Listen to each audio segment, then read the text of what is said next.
Hey, what's up? Piz out here, and just wanted to share my thoughts and feelings on the West Memphis Three being released from prison today.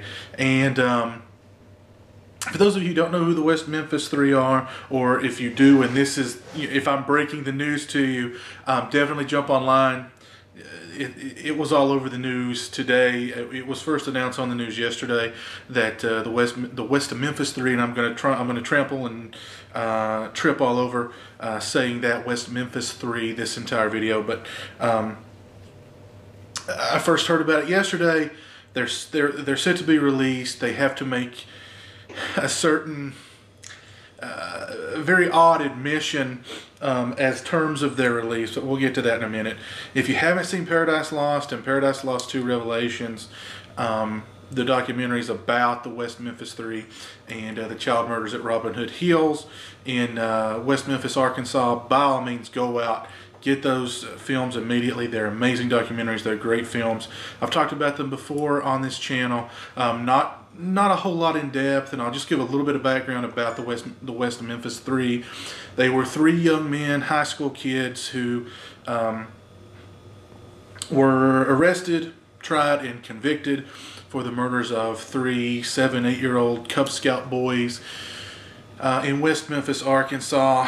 They were convicted without any real evidence at all. They were convicted basically solely on the testimony of a elementary school girl who claimed that she overheard one of the West Memphis Three, Damian Eccles, bragging about the murders at a softball game.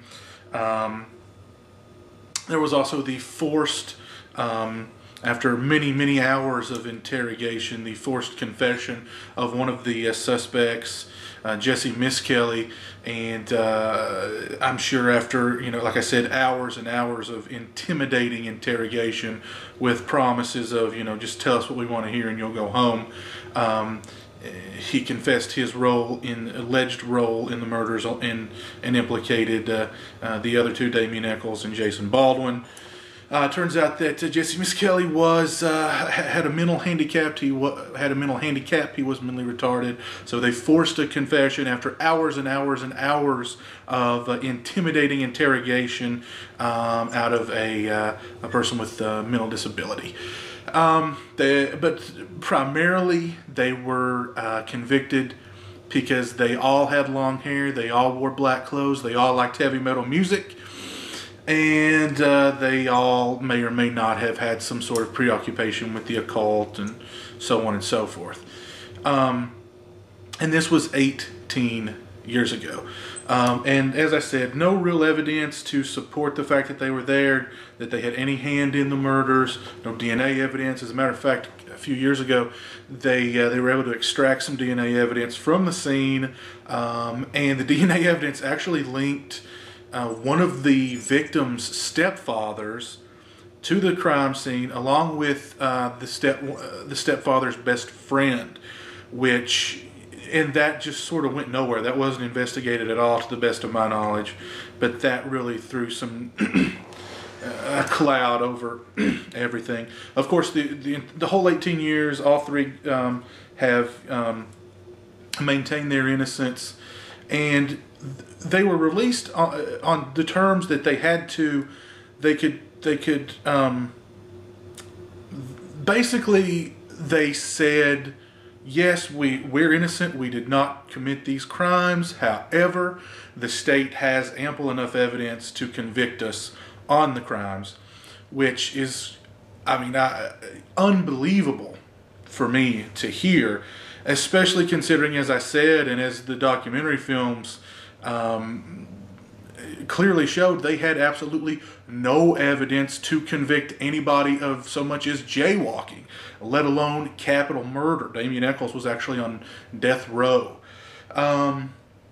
If the name Damian Eccles rings a bell, after the original documentary was released, a lot of celebrities became outspoken advocates for the West Memphis Three. Among them, Eddie Vedder from Pearl Jam. Damian Eccles co-wrote or wrote a song on one of Pearl Jam's albums a few years ago. Johnny Depp also became an outspoken advocate. Several other Hollywood celebrities. And the thing that always got me about the case was West Memphis, Arkansas really, it wasn't too far from, the small Southern Baptist town that I grew up in. I mean, the same sort of ideology and mores and, Bible thumping. And, if I went to high school with guys who, if something like this had happened in my hometown, they would have been prime suspects. Guys who had long hair and wore all black and listened to metal music. And one guy in particular even had his own copy of the Satanic Bible.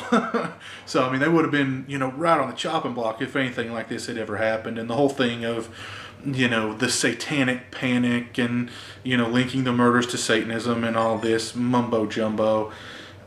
Just small town narrow-mindedness and closed-minded stuff. And unfortunately, it led to 3 men, or 3 boys at the time. They've spent their entire adult lives in prison, 18 years.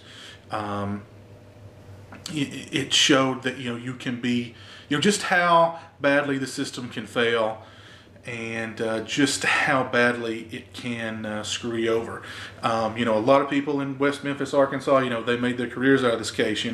There was, sheriff and the mayor and, the district attorney and, judges, all these people who wanted, it was in a re-election season too. So all these people wanted to get reelected. They wanted to make their careers on this case, and, they locked those boys away and threw away the key. The sad thing is, I think when we talk about the crimes, we talk about the West Memphis Three too much, and we kind of don't think about, the 3 little boys who were murdered. And, they were 7 years old, 8 years old. They were very, very young. And, we know the names of the West Memphis Three. I mean, I can name them off the top of my head. I really can't with the boys. It's always the victims who are sort of forgotten in cases like this, unfortunately. I think we definitely need to take a moment to just sort of think about them and think about, where they would be today. I mean, they'd be in their mid-20s, almost 30 at this point, if they had lived. So, yeah. But, I'm happy that the West Memphis Three are freed.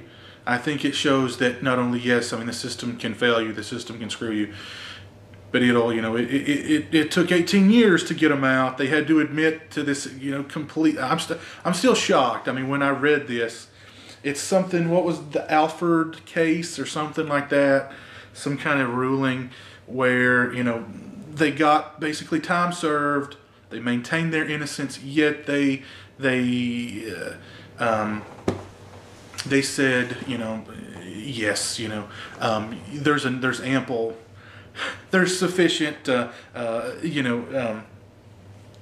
evidence to find us guilty in the case, which is complete balderdash, in my opinion. Just totally ridiculous. I can't believe they'd even make them say that. But I mean, at this point, as I said, 18 years in prison.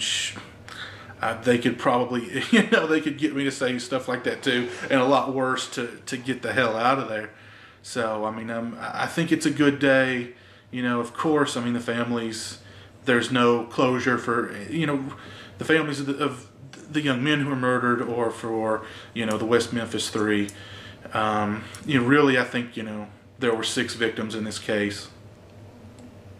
It cost 3 little boys their lives. It cost 3 young men 18 years of their lives. And really, I was thinking about it. What are they going to move on to do now? Where are those 3 going to go now? What does life have in store for them? Because, they're still convicted murderers, all 3 of them. So, getting a job, they're not even. It's not going to be clear sailing from them. They're out of prison, but in another way, they're still going to be in a cage kind of for the rest of their lives. But yeah, I think it's a good day. A lot of conflicting emotions going on. I've followed this thing for, since I first saw the Paradise Lost documentary, so long ago, and I don't know. I guess I just never thought that this day would come, but it has, and it's a good day. I'm happy that they were released. I'm saddened that a lot of people suffered, had to suffer. So yeah, I mean, definitely give me your opinions. I mean, do you think that the West Memphis Three really did the crime? I mean, do you think they were railroaded? Do you think it was a modern day witch hunt? I mean, what are your thoughts and feelings on them being released today? I'm definitely interested in getting some feedback like that and having an open discussion about this. So, yeah, definitely get online. It was all over CNN today. I'm sure it's all over Fox News and NBC News and all the other news outlets, headline news, so on and so forth. So go check that out. And if you haven't seen Paradise Lost and Paradise Lost 2, those amazing documentaries, go out, pick those up today. And, free the West Memphis Three. Mission accomplished. So, all right. Anyway, until next time, you guys take it easy. Peace.